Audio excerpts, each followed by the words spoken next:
सबसे पहले तुम्हें हमारे शास्त्रा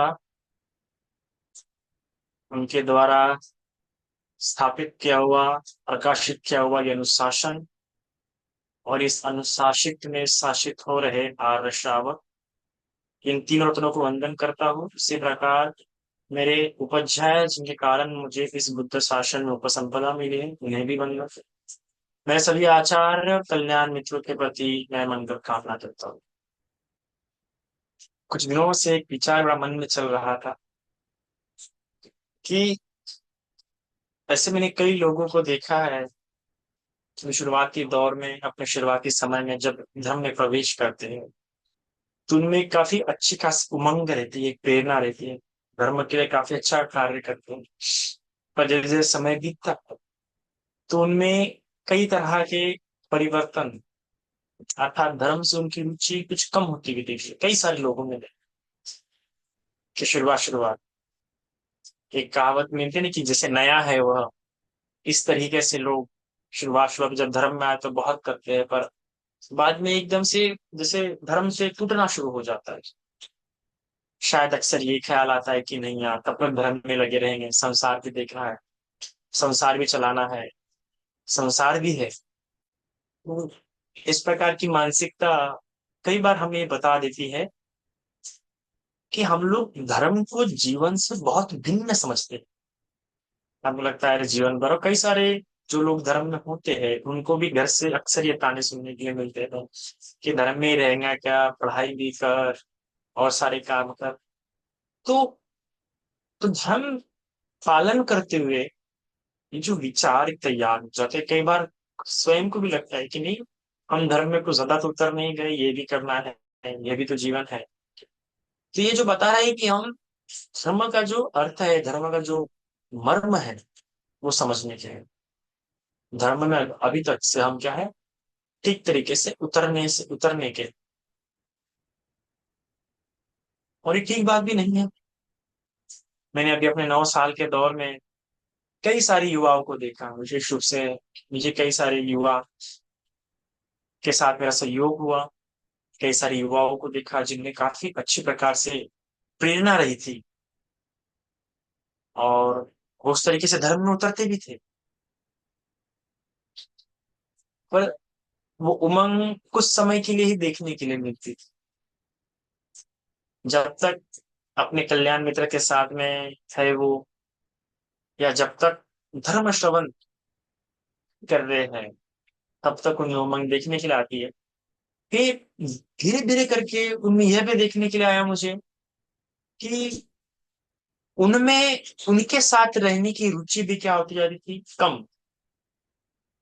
या फिर ऐसा होता था कि जिस कारणवश संयोग हुआ था हमारे हमारा अपने कल्याण मित्र के साथ, वो कारण कहीं छूट जाता है और कोई नया कारण निर्माण, सांसारिक कारण निर्माण होना शुरू हो जाता है। इस कारण वजह से भी वो धर्म से च्युत हो जाता है। धर्म से च्युत हो जाना ये ठीक प्रकार का शब्द नहीं है, पर इस कारण से भी उन्हें परिवर्तन देखने को आता है। तो कुछ कुछ व्यक्ति धर्म सुनना उन्हें काफी कम हो जाता है। अक्सर धर्म से दूर होने के दो ही कारण होते हैं, है ना। एक तो कल्याण मित्र का छूट जाना, या फिर कल्याण मित्र अब उस प्रकार से कल्याण मित्र नहीं है, उस व्यक्ति के साथ दूसरी तरह की भावनाएं जुड़ गई है, या कल्याण धर्म की आशा ना करते हुए उससे हम उस व्यक्ति से किसी और बातों की आशा करना शुरू कर दी, किसी और सहारे की आशा करना हम शुरू कर दी।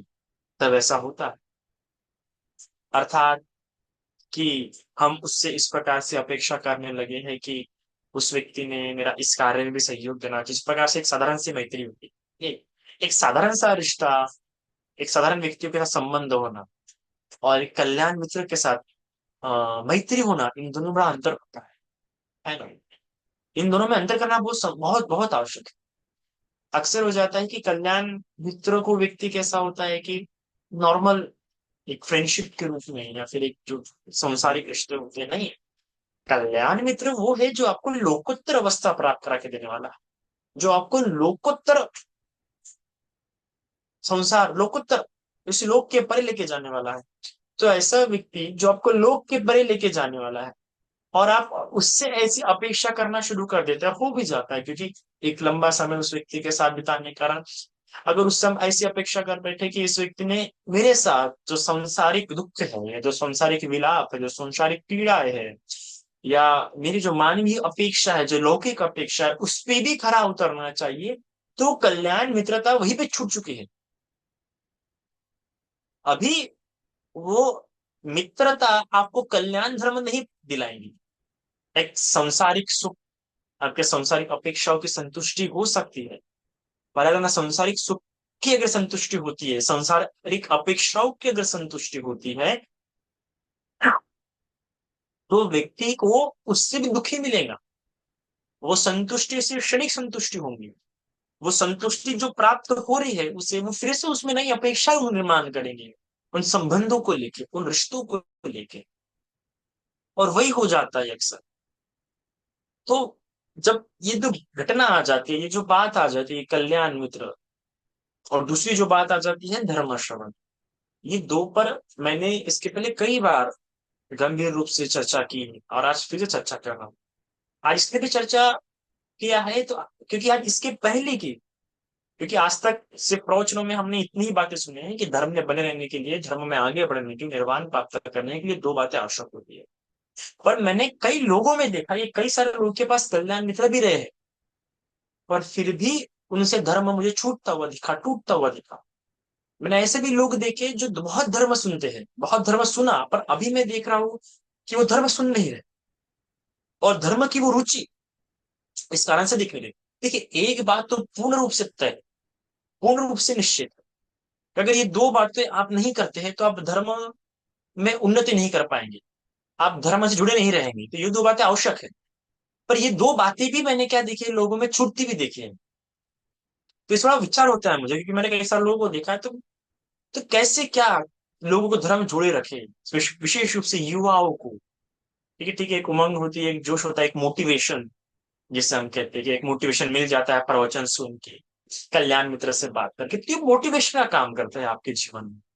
कल्याण मित्र के साथ चर्चा करना, है ना, कल्याण मित्र से मार्गदर्शन लेना, ये आपके लिए एक मोटिवेशन का रूप कर काम करता है। ये धर्म सुनना, तो ये सारे मोटिवेशन काम करते हैं।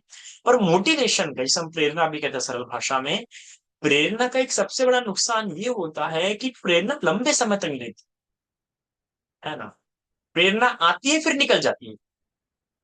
प्रेरणा किसी कार्य के लिए आप में प्रेरणा भर देती है, मोटिवेशन भर देती है, और वो कार्य तक या उसके आगे तक हो रही थी और फिर निकल जाती है, और फिर ऐसा ही होता है।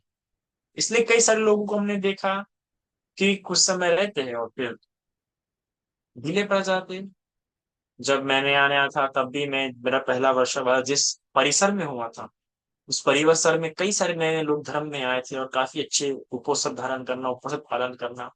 पर आज जब मैं उनको 5 साल 6 साल बाद देखता हूँ, तो मैं देखता हूँ कि वो जो धर्म की उमंग उस समय उनमें थी, उस समय अच्छे भिक्षु भी उनको उपलब्ध थे, धर्म श्रवण को उपलब्ध था, पर अभी वो उपलब्ध ना होने के कारण वो उमंग जो उनमें थी अब वो देखने के लिए नहीं मिली।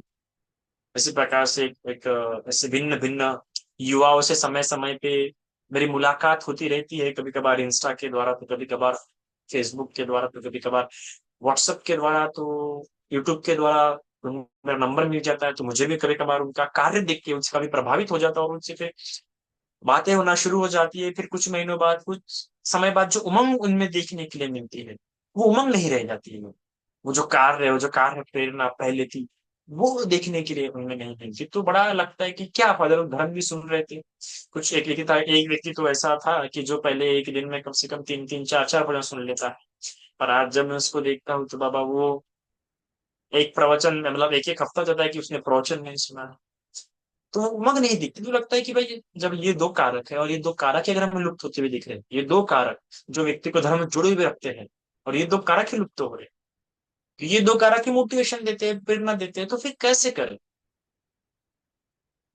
तो फिर विचार करने पर, मनन करने पर, तो देखने में आया कि ये दो कारकों को व्यक्ति जिस प्रकार से स्वीकार करते हैं, या इन दो कारकों को समय रहते हुए व्यक्ति इस्तेमाल गलत तरीके से करना शुरू कर देते हैं। जैसे आग, मानवीय इतिहास में जब मानव आदम जमा समय में था, उस समय में आग क्या हुई? इंसान को गर्म रखने की लिए आविष्कार में आया कि धीरे धीरे करके व्यक्तियों ने जलाना शुरू कर दिया, खाना पकाना शुरू कर दिया, फिर इसको जलाना शुरू कर दिया। तो मतलब चीज का इजाद अच्छे तरीके से होता है, पर उसी का फिर गलत तरीके से भी इस्तेमाल होना शुरू हो जाता है ना। उसी तरीके से चाकू, एसिड, है ना, आज जो ये एसिड अटैक से लोग इस्तेमाल करते हैं। तो अच्छी चीजों का जब अस्तित्व होता है तो धीरे धीरे उसका गलत तरीके से इस्तेमाल होना भी शुरू हो जाता है। उसी प्रकार से क्या हो जाता है कि धर्म से व्यक्ति को कई बार अच्छी चीजें मिल जाती है, या एक धर्म में रहते हुए व्यक्ति को अच्छी चीजें मिल जाती है, पर धीरे धीरे करके क्या हो जाता है, जब उसका गलत इस्तेमाल करना शुरू कर देता है, या उन चीजों से वो अलग तरीके का सुख लेना शुरू कर देता है, तो धीरे धीरे क्या कहते हैं, उसकी जो इंटेंशन है, जो हेतु है, जिस इच्छा से उसने धर्म के लिए आया था, वो पीछे छूट जाता है। और आज भी हम वही देख रहे हैं, कई सारे बाबा वो देख रहे हो, या साधु संत देख रहे हो, सन्यासी देख रहे हो, जिस हेतु से धर्म में आए थे आज वो हेतु में दिखता ही नहीं। कई सारे सामाजिक कार्यकर्ता भी शुरुआत में जिस कार्य से आए थे, जिस जिस इच्छा को रखे, जिस उद्देश्य को रखे वो लोग आए थे, अब वैसा वो कार्य करते दिखेंगे, क्योंकि उन्होंने अलग सुख लेना शुरू कर दिया। तो फिर उसके लिए क्या करें, अगर हम भी ना भटके, हम भी अभी फिलहाल धर्म कभी आजकल जैसे कि मैं बहुत सारे प्रवचन में देखता हूँ, अभी मेरे साथ ही ऐसा हो रहा है कि अब जो धर्म जो निर्वाण के लिए होता है, जो निर्वाण की ओर जाने के लिए है, जो बाकी सारे दुखों को उतना मूल्य ना देते हुए सिर्फ निर्वाण को उसका जो मूल्य रह जाता है, उसमें भी कई सारे लोग देखते हैं कि मेरे पास भिन्न भिन्न समस्याएं लेके आ रहे हैं, और भिन्न भिन्न प्रकार का। अभी उपस्थिति देख लीजिए, कई सारे लोग उपस्थित अपने दुख दूर करने के लिए इस्तेमाल करना शुरू कर दे रहे हैं। उपस्थित के सत्य क्रियाएं भी भिन्न भिन्न प्रकार के सांसारिक बातों को प्राप्त करने के लिए लोगों ने इस्तेमाल करना शुरू कर दिया। मतलब धर्म में शुरुआत में जो धर्म मुक्ति के लिए इस्तेमाल कर लोगों ने स्वीकारा था, अब वही क्या हो रहा है, वही धर्म को वो व्यवहारिक संसारिक सुख और आनंद प्राप्त करने के लिए इस्तेमाल कर। और ये जो होती है, ये शुरुआती सीढ़ियां होते हैं धर्म से भटकने की। तो धर्म का अलग तरीके से रास्ते लेना शुरू कर दिया इन लोगों ने, कई सारे लोग देखिए, भी आगे से देखिए, आप ही लोग देखिए, कई सारे भिन्न भिन्न प्रश्न खड़े कर देते हैं कि मेरे बच्चे की शादी नहीं हो रही है, या मेरे घर में धन नहीं रुक रहा, या मेरे घर में बहुत कलह है, क्या किया जाना चाहिए? भंते जी कोई जादू बताइए, भंते जी कोई मंत्र बताइए, कौन सूत्र का पठन करूं? कभी कभार मुझे लगता है कि कई बार मुझे खुद को धर्म बताते हुए आश्चर्य आता है कि मैं क्या वही बाबा बन गया हूँ क्या?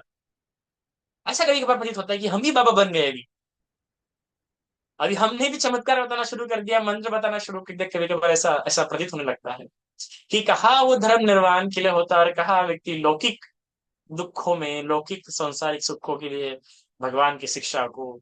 अरे जब यही लौकिक शिक्षा चाहिए तो आपको बाकी धर्मों में मिल जाएगा। भगवान की शिक्षा जो बाकी शिक्षाओं से व्यक्ति को विशिष्ट स्थान रखती है, वो ये है कि वो लोकोत्तर अवस्था की बात करती है ना। पर हमसे भी वही इसी प्रकार के प्रश्न शुरू कर दिए, पूछना शुरू कर दिए गए कि ऐसा नहीं हो रहा, बनते कैसा करे, फिर वो कैसा करे, घर में कलह है, ये ठीक नहीं हो रहा, फिर वो ठीक नहीं हो रहा। हमको बताना पड़ता है कि भाई परित्राण कर लो, 7 दिन का उपवास कर लो, इस सूत्र का रोज पठन करो, ये करो वो करो, घर में शांति आ जाएंगी। तो अगर यही से होता था धर्म, तो फिर धर्म धारण ही मत करो आरक्षण मार्ग का पालन, है ना, सब छोड़ दो। तो ये जो बातें है, ये बातें आपको धर्म से धीरे धीरे दूर कर देती है, क्योंकि आप इन ही सब बातों में लग जाते। जब मैं बुद्ध गया में भी जब गया था, तो एक मैंने ऐसा ही एक व्यक्ति देखा, एक वो सप्त पूजा करके एक है जो लेते हैं सप्त पूजा के। अब जो सप्त पूजा लेते हैं, उसका ही व्यवहार इतना खतरनाक था। मुझे खुद का आश्चर्य हुआ कि ऐसी एक बार की बात है कि हमने जब भिक्षु संघ का भोजन दे रहे थे, तो उसी की टीम का एक व्यक्ति टेबल पे बैठ गया, तो वो टेबल 4 रो की थी। तो हमने उन उपासक को कहा कि उपासक जी, आप 2 ही लोग हैं, तो कृपया करके आप उस टेबल पे चले जाइए, एडजस्ट हो जाइए, इस पे हम लोग बाकी भिक्षु लोगों को बिठा सकते हैं।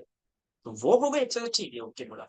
और वो जो दूसरा इंसान जो लीडर था, वो आके उनको कहने लगा, अरे बाबा ये क्या कर रहे हैं आप, ऐसा नहीं उठा, नहीं चाहता, क्यों उठे आपने? बोला आश्चर्य, लोग विश्व के लिए उठे, पुण्य ही उनका होगा। पर वो टोक रहा है, और बोलता है कि अगली भाई वहां पे बैठे तो बैठ गए, यहाँ से उठा तो उठना मत। अब उस शौक में बोला ये इंसान सप्त पूजा लेता और इस प्रकार से कार्य कर रहा है, क्या ही अर्थ है फिर। फिर मैं एक इंसान को ऐसे देख रहा था कि वो जैसा बोधि वृक्ष के नीचे किताब खोल के बैठ गया और चैंटिंग कर रहा था।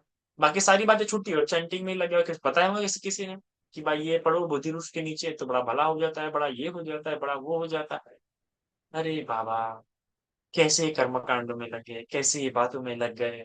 कहा उस बोधि वृक्ष के लिए साधना करनी चाहिए, कहा उस हर एक शब्द को अनुभव करना चाहिए, कहा तोते की तरह पठन पाठन में लग गए। तो ये जो इस प्रकार से जो हमने धर्म की किस चीज के लिए शुरुआत की थी और किस चीजों में लग गए, ये अक्सर होता है। अक्सर लोगों में देखने लगे भटकाव आ जाता है, और भटकाव आने जैसे क्या हो जाता है, फिर वो जो धर्म श्रवण है उसका भी मिसयूज होना शुरू हो जाता है। और जो कल्याण मित्र की संगति है वो भी किसी और चीज के लिए फिर इस्तेमाल करना भी शुरू कर देता है, पर्सनल बेनिफिट्स के लिए या पर्सनल सेटिस्फैक्शन के लिए। और जब ऐसा हो जाता है, ना ही वो कल्याण मित्र आपका कल्याण मित्र रह जाता है, और ना ही धर्म श्रवण धर्म श्रवण होता है। वो सिर्फ वहां पे फिर से फिर मैं मेरा का भाव या फिर अविद्या का आवरण का होना मजबूत होना शुरू हो जाता है। तो फिर ऐसे में क्या करें, कैसे अपने आप को बचा के रखे, कैसे अपने आप को धर्म पे लगा के रखे, क्योंकि कोई भी कार्य कर रहे हो आप फिर धर्म के लिए क्यों ना कर रहे हो, धर्म से प्रेरित होकर क्यों ना कर रहे हो। अगर आप सावधान नहीं रहते हैं तो वो भी आपके विकृति का कारण बन जाता है, आपके विकारों का कारण बन जाता है। तो आपको जो इन सब में जो सबसे महत्वपूर्ण बात जो आपको ध्यान रखने की आवश्यकता है, वो ये है कि मैं ये क्यों कर रहा हूं, ये प्रश्न जो पूछना चाहिए समय समय पे व्यक्ति ने अपने आप से पूछना चाहिए कि किसी भी व्यक्ति के साथ मेरा जो रिश्ता है वो क्यों है, यह व्यक्ति ने सुनना चाहिए। तो ये क्या होता है कि ये धर्म श्रवण से कल्याण मित्र से कुछ कुछ समय के लिए मोटिवेशन मिल जाती है। पर एक तो सबसे पहली बात, एक कल्याण मित्र के पास जाना पड़ता है, या फिर कल्याण मित्र का ध्यान रहा तो हमारे पास कभी आ जाता है, पर हमेशा कल्याण मित्र का हम पे जरूर नहीं ध्यान रहे। जब उसको पता लगे, क्योंकि वो सर्वज्ञ तो है नहीं जो हमें अपने दिव्य दृष्टि से देख ले, तो जरूरी नहीं कि हमेशा उस काम पे ध्यान रहे। और हम भी कब हमेशा जरूरी नहीं कि हमेशा उसके लिए अपनी धर्म संकट के लिए चले जाए। तो ये एक हो जाता है, इसी भी काफी गड़बड़ी हो जाती है। और ऐसा होता है कि धर्म श्रवण भी कभी-कभार व्यक्ति अपने कामों को इम्पोर्टेंस देके, अपने कामों को महत्वपूर्ण स्थान देके कभी-कभार धर्म श्रवण भी नहीं करता। और फिर एक बार ज्ञात आना शुरू हो जाता है, फिर धीरे-धीरे ज्ञात जताना, क्योंकि अगर वो धर्म श्रवण एक बार भी छोड़ता है सुनना, तो इसका मतलब सही माने कि उसने किसी और चीज़ को प्रायोरिटीज़ दी है। उसने किसी और चीज़ को ऊपरी स्थान दिया, है ना? तो सबसे पहले अगर व्यक्ति चाहता है कि वो भटके ना समय के हिसाब से, किसी रिश्तों के चक्कर में या किसी सांसारिक प्रलोभन में भटक ना जाए। क्योंकि मैंने कई अच्छे-अच्छे लोगों को, मैंने बहुत ही अच्छे 30 मार खान, ये अगर शब्द बोले तो शायद से गलत ही नहीं होगा, बहुत ही अच्छे धर्म में पके-पके उच्च स्तर तक पहुँचे हुए, साधना में भी अच्छे उच्च स्तर तक पहुँचे हुए लोगों को देखा जो बाद में मुझे पतन की ओर दिखे। तो क्यों ऐसा होता है? तो इसलिए ऐसा होता है कि सबसे पहले यह जो शासन है संकल्प से शुरू होता है ना? आप धर्म श्रवण कर लेते हैं, वो कल्याण मित्र प्राप्त हो जाते हैं, तो क्या होता है कि उस समय के लिए आपको लौकिक सम्यक दृष्टि प्राप्त हो जाती है। आपको लगता है कि नहीं, अब ये मेरा मार्ग है, इसी पे मुझे चलना है। पर आगे चल के कई सारी चीज़ें जो है प्रलोभन देती हैं, व्यक्ति को आकर्षित करती है ना? तो उस तरफ झुकना शुरू हो जाता है। तो भी ऐसे समय में क्या करें?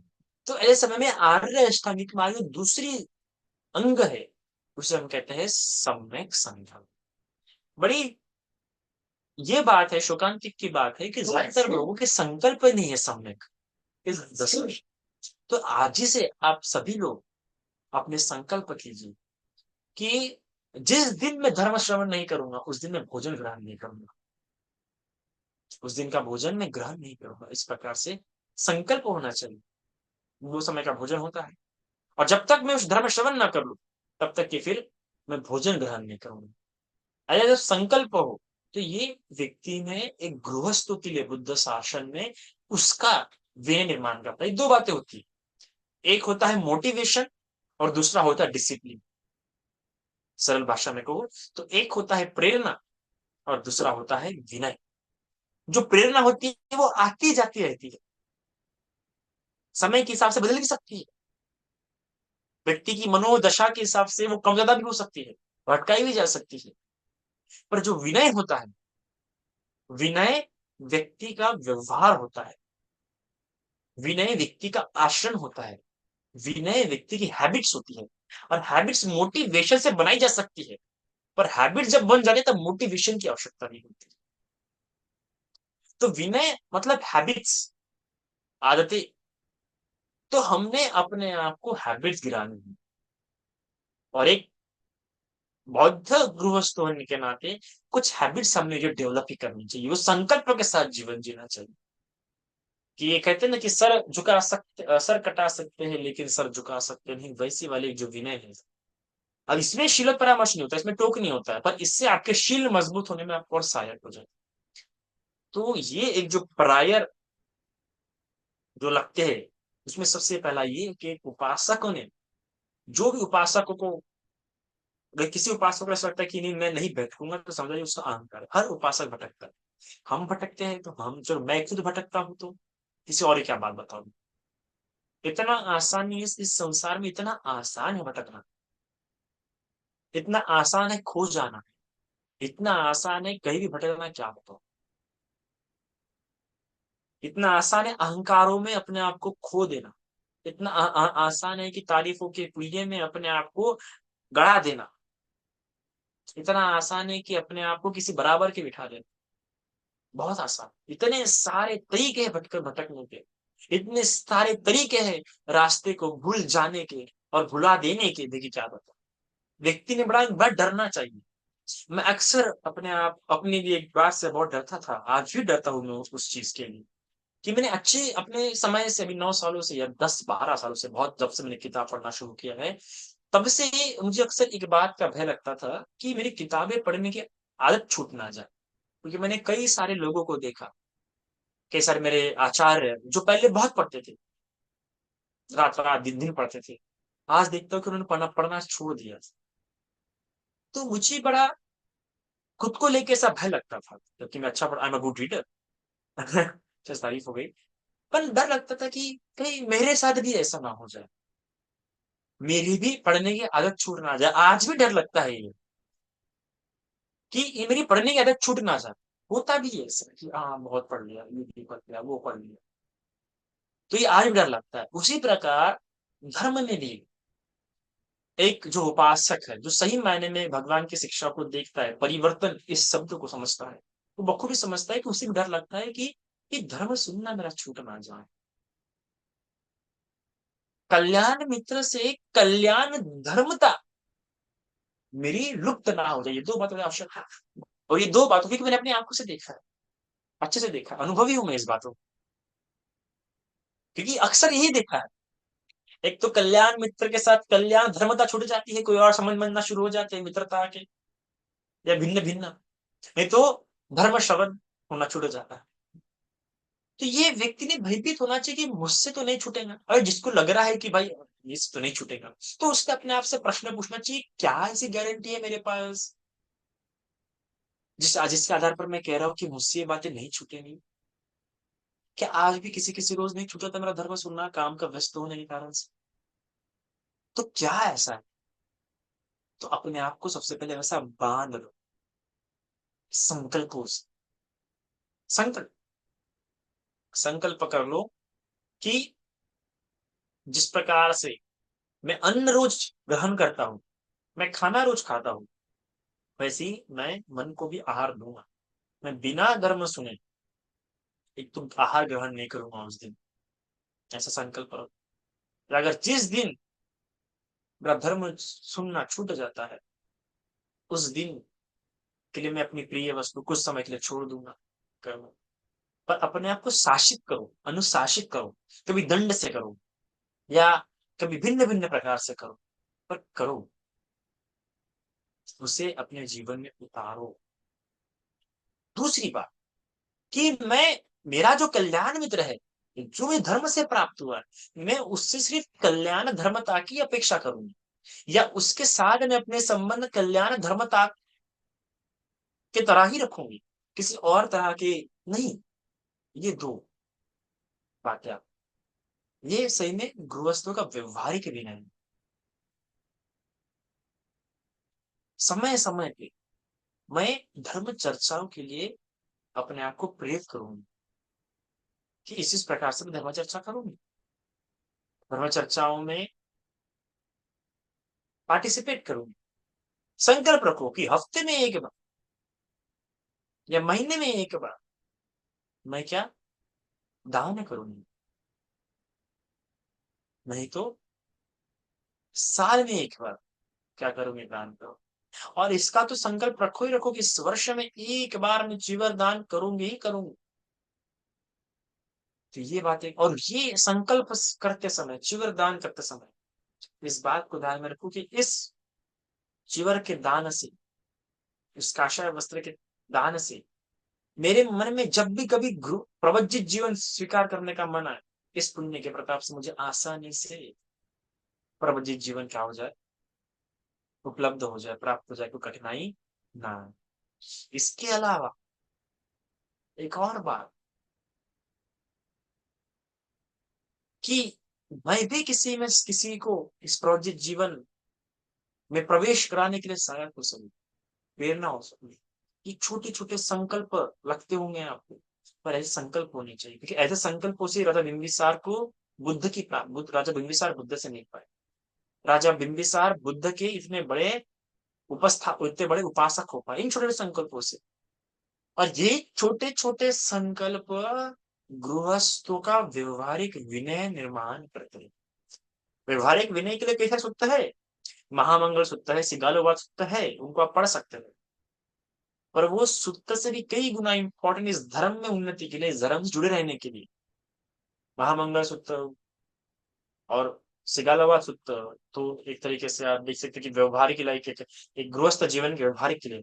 पर बुद्ध शासन में गृहस्थों का विनय, जिसे हम कहते हैं, वो इन बातों से निर्माण, कि अपने आप को सजग रखता है, कि रखता है इन बातों में, दृष्टि के बातों में, मित्रता के बातों में, है ना, अपने धर्म श्रवण की बातों में। अगर उसे भिन्न सारे, उसने खुद से इस प्रकार सवाल पूछना चाहिए कि मैं ये बाकी सारे कार्य कर सकता हूँ, पर अगर मैं ये कार्य नहीं कर पा रहा तो मेरे लिए धर्म का क्या स्थान है। अगर इतना लंबा समय बीतने पर भी अगर मुझे किसी दूसरे व्यक्ति की आवश्यकता पड़ रही है, या मुझे अभी भी कुछ और बातें बहुत इंपॉर्टेंट लग रही है, तो कहीं ना कहीं धर्म में भी तक मैं उतनी जो रस है, जो रुचि है, वो भी तक निर्माण कर लेता।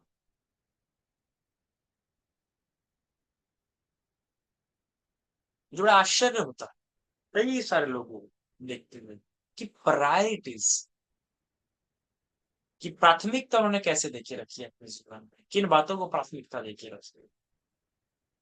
और प्राथमिकता धर्म ना होने के कारण से कई सारे लोग क्या हो जाते हैं कि धर्म को और संसार को, गृहस्थ जीवन को अलग अलग करके देखते हैं।